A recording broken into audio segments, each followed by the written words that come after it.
Kung ilang mga buwan na rin naman na halos tuwing bubuksan mo ang periodiko ang pinag-uusapan, economic crisis, lagi na lang ito ang topic ng mga balita, mga komentaryo na para bang magwawakas na ang mundo. People's concern revolve around survival, financial security, and people are thinking of retirement funds, savings, etc.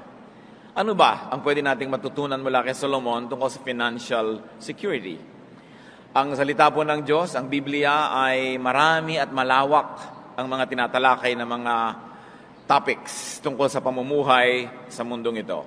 Solomon's 3 steps to financial security. Yan po ang ating pagbubulay-bulayan at nawa papagliwanagin ng Diyos ang mga bagay na ito sa ating isip. Aming Ama sa Langit, salamat sapagkat kayo'y Diyos na kumukupkop, nagmamahal, nagpapatawad, nagpapagaling, nagbibigay na aming mga kailangan. Sa paglapit namin sa iyo, Panginoon, hinihiling namin ang iyong pagpapala. Patawarin niyo po kami sa mga kasalanan namin. Hugasan niyo po ang aming mga karumihan. At ang dalangin namin, punuin niyo ang aming isip, ang aming puso, ng inyong espiritu, ng inyong karunungan. Mangaral po kayo sa amin, Panginoon, at bigyan niyo kami ng kakayahang unawain ang hiwaga ng inyong salita. May your words be the balm that can heal our wounds. May your words be the light that will guide our path. And may your words be the strength of our heart. Teach us, Father. We seek you in the name of Jesus, your Son, our Lord. Solomon's 3 steps to financial security. Bakit naman si Solomon ang gusto natin ngayong tanungin sa mga bagay na ito? Sapagkat sinasabi po sa Biblia na si Solomon ay pinagkalooban ng Diyos ng pinakamataas na uri ng karunungan. Nang siya'y magiging hari ay pinapili siya ng Diyos kung anong pwede niyang hilingin mula sa Diyos at ipagkakaloob. At ang hiningi niya, iba yung karunungan, wisdom. At sumagot sa kanya ang Panginoon. 2 Chronicles 1:12, God was speaking to Solomon. Therefore wisdom and knowledge will be given to you. And I will also give you wealth, riches, and honor, such as no king who was before you ever had, and none after you will have. So walang hari na uupo sa trono na magiging higit ang karunungan, kayamanan, karangalan kaysa kay Solomon.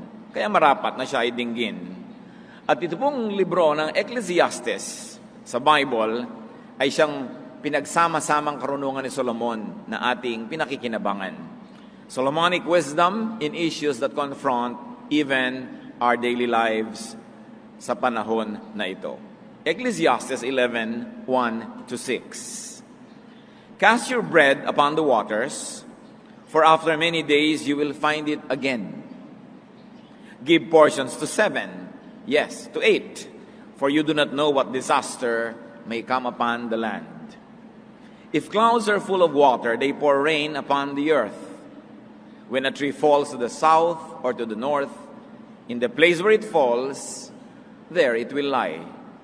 Whoever watches the wind will not plant. Whoever looks at the clouds will not reap. As you do not know the path of the wind, or how the body is formed in a mother's womb, so you cannot understand the work of God, the maker of all things. Sow your seeds in the morning, and at evening let not your hands be idle, for you do not know which will succeed, whether this or that, or whether both will do equally well. Mga salita na punong-puno ng karunungan, sinasabi sa mga matalinghagang paraan ang maraming mga bagay. At ngayon po, iisa-isahin nating himayin ang mga salitang yan. We're going to review what we have just read. Ecclesiastes 11:4 says, whoever watches the wind will not plant. Whoever looks at the clouds will not reap. Yun daw tao na matatakutin, walang ginawa kundi bantayan ang direksyon ng hangin, bumubugso ba, lumalakas ba, umiihip ba, magkakabagyo ba, kung sino man ang laging inaantay ang itsura ng mga ulap, may ulap ba, hindi uulan, o marami bang ulap, baka bumaha, yun daw tao na gano'n, na laging nag-aalala, natatakot, ay hindi magtatanim kahit kailan. At dahil doon, hindi siya aani kahit kailan. So what is the first step of Solomonic wisdom? To profit, to productivity and fruitfulness. In enterprise, don't worry about what you cannot control. Don't worry about the weather. It is not in your hands. But plant when you're supposed to plant, and then do your best, pray for the best, and then cope with whatever happens. Solomon, in effect, is telling us to plant and invest anyway, in spite of the unknown, in spite of what many people call bad times. Able sailors can benefit even from strong winds. Pag magagaling ang mga tripulante, ang mga kapitan ng mga barko, kahit bagyo, ay nagiging kaibigan nila sa kanilang pagdaragat. Able sailors can turn strong winds into friends. Therefore, good business people can turn even difficult times into opportunities. Why? Because people have to live. Life has to go on. Business must continue to happen. You just have to adjust. You just have to read the needs of the times and make the necessary adjustments. Pag lagi kang matatakutin, if you're playing too safe, you will never invest. You will never get into business. You will never do anything. You will never plant. Therefore, you will never harvest. So do not worry about the unknown or the unknowable, because God knows. Alam naman ng Diyos yung hindi natin alam. Ang mahalaga, makipagkaibigan ka sa Diyos. Pakinggan mo ang Diyos. And do what you must. And the Bible tells us how, so that we may receive God's favor. Ecclesiastes 11:5, as you do not know the path of the wind, or how the body is formed in a mother's womb, so you cannot understand the work of God, the maker of all things. So God knows, God does His part, just do yours. Siyempre ngayon, nalalaman na through science kung paano nabubuo yung bata sa sinapupunan. But during the time when these were being written, it was a mystery. And it is a metaphor, which just tells us that marami pa tayong hindi alam, pero kahit hindi natin alam at hindi natin nauunawa, tuloy pa rin ang buhay. Tuloy pa rin ang mga tao sa pamumuhay, magkakaroon ka rin ng hanap buhay, ano pa man ang mangyari. Hindi ka dapat matakot at hindi ka dapat mapigil ng takot para maging mabunga sa iyong mga ginagawa. Ecclesiastes 11:6 talks about another way to be financially prosperous and even secure. Sow your seed in the morning, and at evening let not your hands be idle. For you do not know which will succeed, whether this or that, or whether both will do equally well. Ano po ang mahigpit na itinuturo? Magtanim ka daw, maghasik sa umaga, at sa hapon hanggang gumabi, kung tapos ka na sa iyong pagtatanim, maghanap ka pa ng ibang maitatanim, maghanap ka pa ng ibang magagawa, kasi hindi mo alam kung alin sa mga projects mo ang magtatagumpay. Hindi mo alam kung alin sa itinanim mo ang tutubo, kaya hindi ka dapat makontentong may itinanim ka na dyan. Magtanim ka pa dito, magtanim ka pa doon. Hindi mo alam kung anong klaseng panahon o weather ang iiral. At alam nyo naman, may mga halaman na pag dumami ang tubig, lumalago sila. Halimbawa, kangkong. May mga halaman naman na pag walang tubig, mas magaganda ang kanilang mga aanihin. Tulad ng pakwan, tulad ng mga milon, mas matamis pag walang ulan. So magtanim ka pareho, umulan naman at humindi, may maaani ka. Hindi mo inilalagay sa isa lamang na bagay na kasalalay ang buong buhay mo. At hindi sapat na nagtrabaho ka na sa umaga, tapos sa hapon, magbibinggo ka na, o tutunganga ka na. Kumisan, makakakita ka ng mga driver, natutulog na sa mga ilalim ng puno, ayaw nang tumanggap ng pasahero, kasi naka-boundary na. E paano kung pag uwi mo, nahulog sa bintana yung asawa mo at kailangan mo ipa-repair yung ulo niya? Eh, ang kinita mo lang pang boundary, wala kang extra. You don't know what a day may bring forth. You should not be easily happy with some income. Keep making income. Kailangan na nagsisikap ang tao, hindi ko mo kumita na ng konti, maglalakwat siya na. Sabi, sow your seed in the morning, and at the evening, let not your hands be idle. Marami ka dapat ginagawa. So second step, keep working on different services. Keep planting different crops. Keep producing different products. Hindi mo alam kung ano magkiklik eh. Nakapwesto ka, kung alin man doon ang pagpalain, handa ka. Diversify, in other words. But not too much and not without due study. But position yourself to earn. Position yourself to harvest and to profit more. Hindi masama na paramihin mo ng paramihin yan. Pag sinabi mo, hindi naman po ako materialistic, maghanap buhay ka pa rin, damihin mong kita mo, pamigay mo kung gusto mo sa mga kawawa at mga kapuspalad at mga hindi makapagtrabaho. Pero hindi mo sabihin, wala naman ako masyadong ambisyon, simpleng buhay lang, tama na sa akin. Tapos pag nakasakit ka, nangungutang ka doon sa meron. Anong simple doon? Hindi dapat easily ka na kontento. Gawa ka ng gawa, gawa ka ng gawa. At kung natapos mo na ang paggawa ng pinakamataas na kaya mong gawin, doon ka pa lang dapat makontento. Hindi yung wala ka pa nagagawa, kontento ka na. Pag nangailangan ka, ang napapahamak yung kamag-anak mo na may konting inimpok.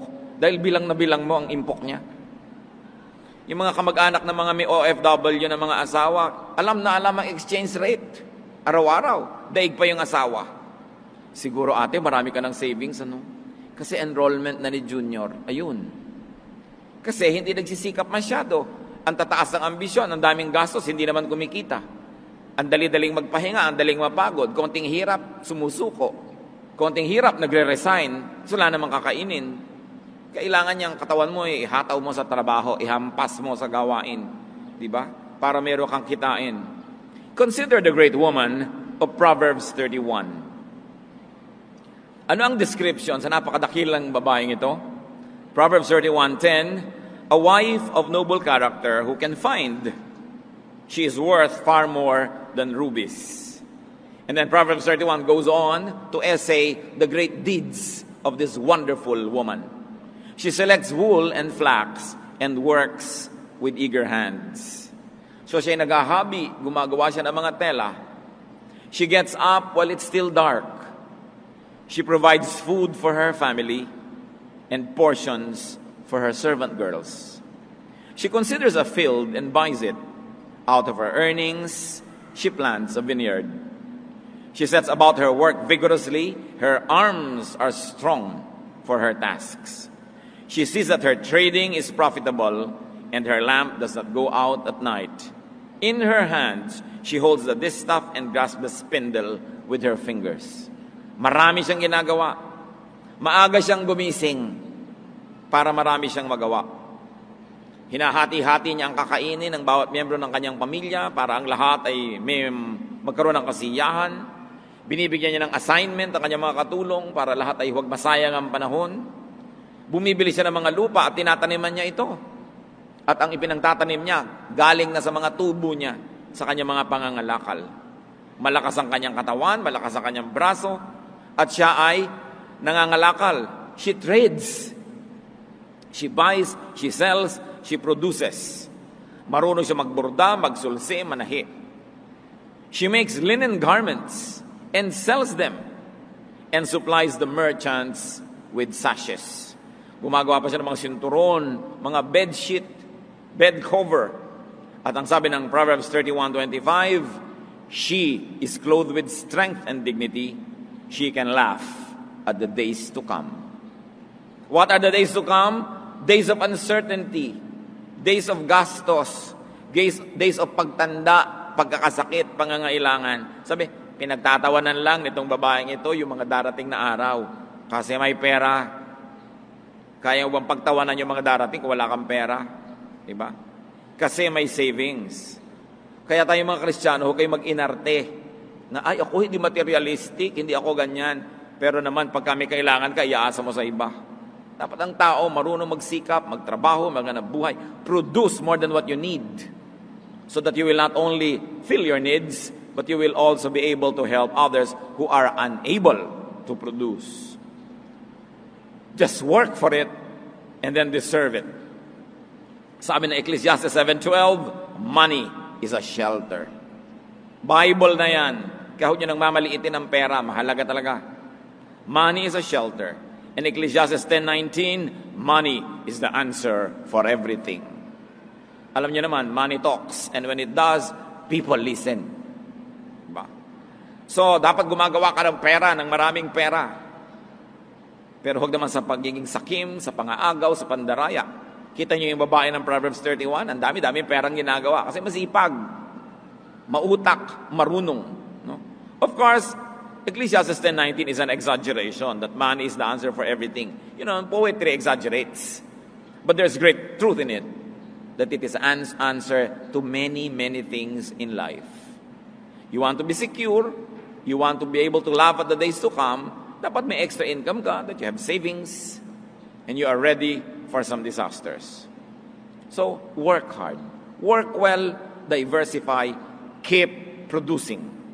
Ecclesiastes 11:1 leads us to the third step to prosperity. Cast your bread upon the waters, for after many days you will find it again. Pagka sinundan natin yung talinghaga, ipaghahagis mo daw yung tubig mo, yung tinapay mo sa maraming mga ilog, dagat at kung ano-ano, at balang araw magbabalikan din sa iyo lahat. Isang talinghaga nang ibig sabihin lamang, at kasulad ng verse 2 ng Ecclesiastes 11, give portions to 7, yes to 8, for you do not know what disaster may come upon the land. So it is telling us, be generous. Magbigay ka ng magbigay hanggang kaya mo kung kani-kanino. Hindi mo naman alam kung sino ang magsusukli. Hindi mo alam kung sino ang tatanaw. At kung dumating ang panahon, suklian ka naman. Pero ang sabi sa Biblia, pag nagtanim ka, aani ka. So damihan mong tanim, iba't ibang tao, tumulong ka dito. Kung kaya mo magpaaral ng ganun, paaralin mo. Kung kaya mong sagutin yung gastos ni ganun, sagutin mo. Ang investment, hindi lang yung inilalagay mo sa bangko, inilalagay mo sa stock market, o pinupuhunan mo sa negosyo. Yung kabutihang ginagawa mo din sa kapwa, ikinoconsider yan sa Bible na sound investment. Because someday, you will be rewarded. Kaya ang sabi, cast your bread upon the waters, for after many days, you will find it again. Give portions to 7, yes to 8. Sasabi, magbigay ka sa marami, huwag lang sa isa. Sapagkat hindi mo alam kung sino dyan ang magiging blessing din sa iyo. Sa mga magulang na mahilig may favorites, lahat ibinigay na lang sa favorite, lahat ibinigay sa favorite. Hindi naman lahat ng favorite nyo, yun ang nagiging mabuting anak. Marami pa nga yung inape, yung kinawawa, yung dinusta, yung laging pinapagalitan, yung ikinahihiya na anak, yung hindi ipinagmamalaki, kadalasan yan pa nga nagiging mabuting anak pag tumanda ka na. At yung inispoil mo ng inispoil, binigyan mo ng lahat-lahat, kadalasan yun na hindi makalingon sa'yo eh. Kaya sabi, give to 7, yes to 8. Give to many, don't just one.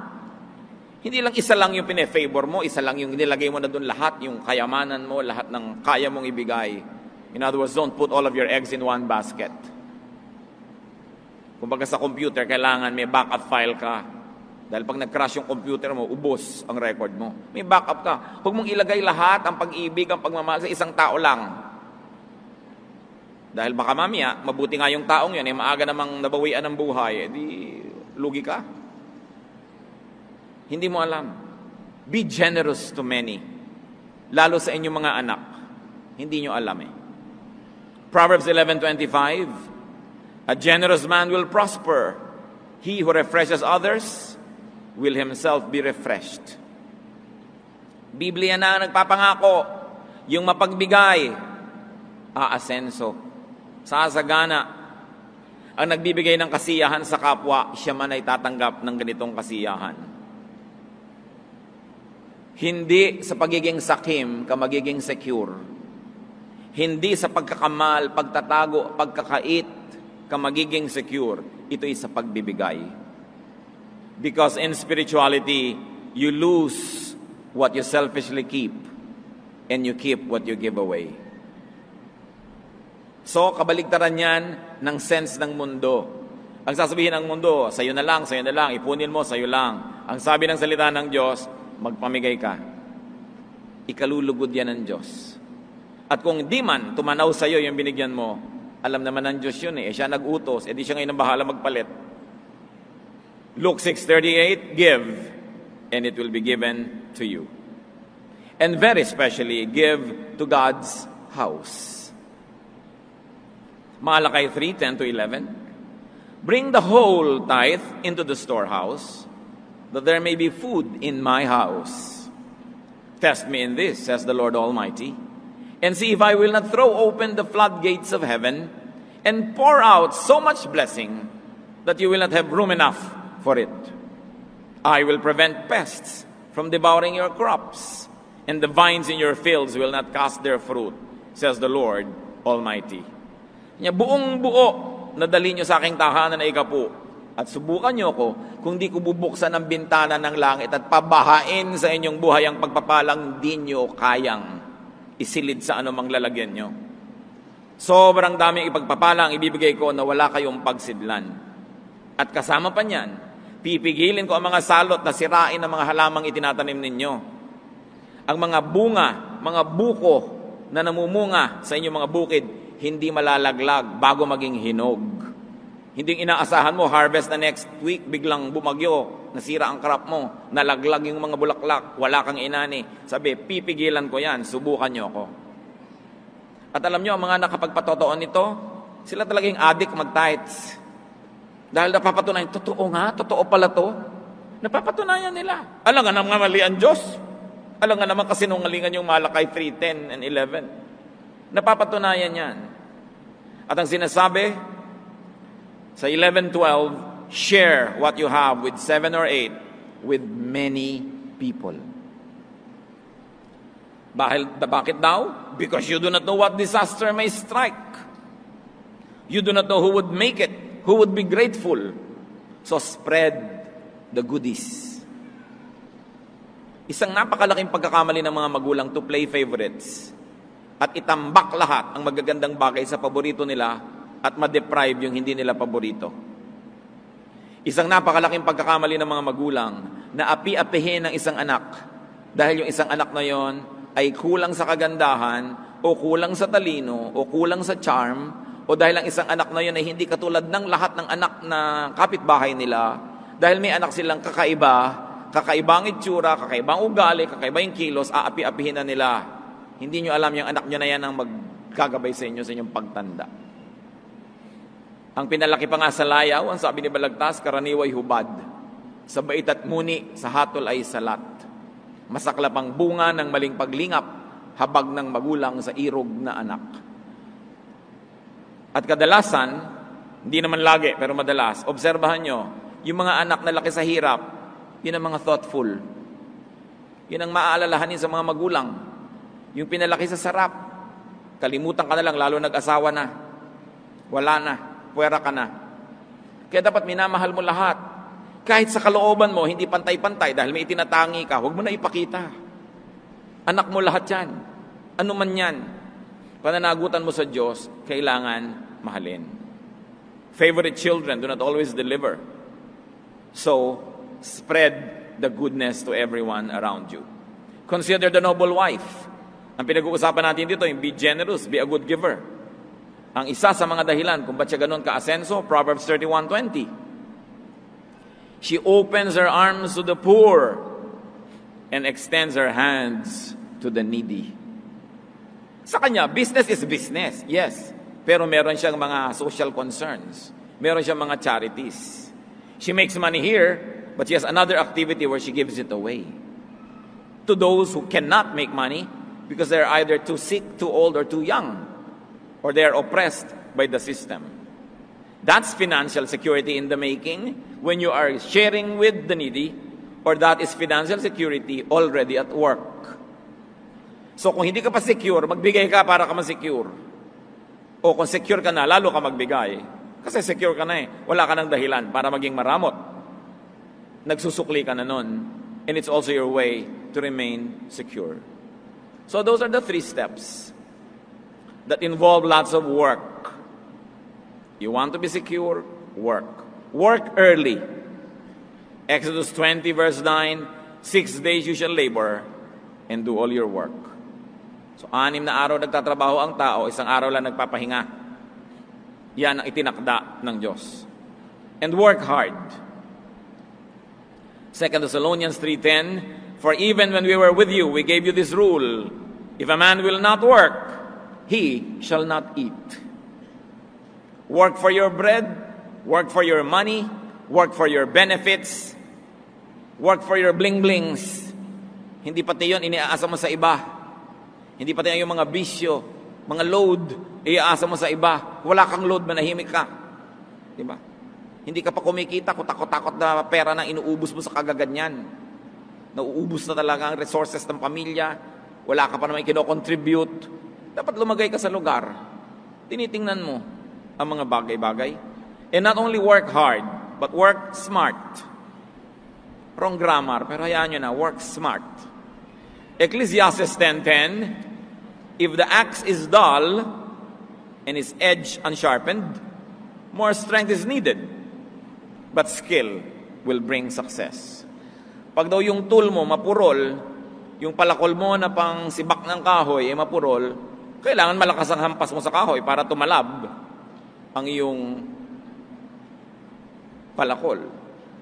Kung naghihiwa ka ng karne, ang purol-purol ng kutsilyo mo, pagod na pagod yung braso mo, kadidiin. Kaya sabi, kailangan be smart. Skill will bring success. Be skillful. Improve your tools. Improve your ways of production. So you don't have to work too hard. But you will get more for less work. You know, do not mistake activity for achievement. Not everybody who works hard gets out of poverty. But those who work smart do. No? Hindi pandaraya ang ibig sabihin ng smart, hindi cutting corners, kundi style. Dapat meron ka diskarte sa buhay. Hindi sapat na mapagod. Hindi sapat na maligo sa pawis. Kasi kahit araw-araw naliligo ka sa pawis, ang nabibilad ka sa araw sa trabaho, hindi sapat para ka makahango sa hirap. Kailangan may diskarte ka, may game plan. Mag-isip-isip ka. That's why skill will bring success. And just to review, Solomon says, don't play it too safe. Wrong grammar na naman, but who cares? Sasabihin ng grammar teacher, don't play it too safely. Pero hindi naman magandang pakinggan. Don't play it too safe. Talagang may risks. Namumuhunan ka talaga. You take your chances. But this must be calculated risks. You do your homework, you do your research, you do what you can, but for all the others, put faith in motion. Sabi yun daw, laging tinitingnan ng ulap, nakatingala sa langit, dinarama ang hangin, hindi na magtatanim dahil laging masisiraan ng loob. Matthew 25:25 to 27, concerning the talents that the Lord gave to several people. May binigyan ng marami na parami, may binigyan ng moderate na parami in that way. Yung binigyan lang ng isa, played safe. Inilubog niya yung talent, yung pera sa lupa. Hindi niya ininvest. Wala siyang nagawa. Matthew 25:25 to 27, so I was afraid and went out and hid your talent in the ground. So here it is. Here is what belongs to you. Ang sabi niya doon sa nagbigay ng puhunan. His master replied, you wicked, lazy servant. Well then, you should have put my money on deposit with the bankers, so that when I returned, I would have received it back with interest. Nakita niyo po, yung tao dito na nagbigay ng puhunan represents God. God gives us talents, skills, kakayahan, edukasyon, training, puhunan para mo paramihin. At ang Diyos, interesado sa interest, sa tubo. Sabi, binigyan kita, dapat na parami mo. Sabi, eto, nilubog ka na lang sa lupa para safe. Gusto mo lang palang safe, di sana hindi ka na namuhunan, inilagay mo malang sa bangko, nagkaroon malang ng interest. Kahit konti. So God wants earnings. God wants interest. God wants returns. Kaya hindi ungodly yun. Huwag ka lang maging usurer na exaggerated na yung interest. Mga kapatid, kung may inutangan kayo, 10,000, inutang nyo noong 1972, ngayon nyo lang bababayaran, 10,000 din ang bayad nyo. Kakaya naman yan. Dapat mga 12,000, 13,000 na yan. Kasi kung yung pera niya nasa bangko, nagka-interest na eh. Pero ibinigay sa'yo na pag-interesan mo ang pera niya, hindi nagka-interest. Tapos isosoli mo, after a long time, ganun ding amount, mali. You punish the person for helping you. Hindi masama na bigyan mo yun ng interest. Ngayon, kung kayo nagpautang, kayo nagsasabi, huwag mo nang bayaran yung interest, nasa sa inyo yun. Pero sa nagpautang yung desisyon na yun, hindi sa umutang. Yung nangutang, kailangan may obligasyon ka, pakitain mo yung pera ng inutangan mo. Kasi hindi na yun ang halaga nun ngayon, na iba na. Bumaba na yung value ng pera.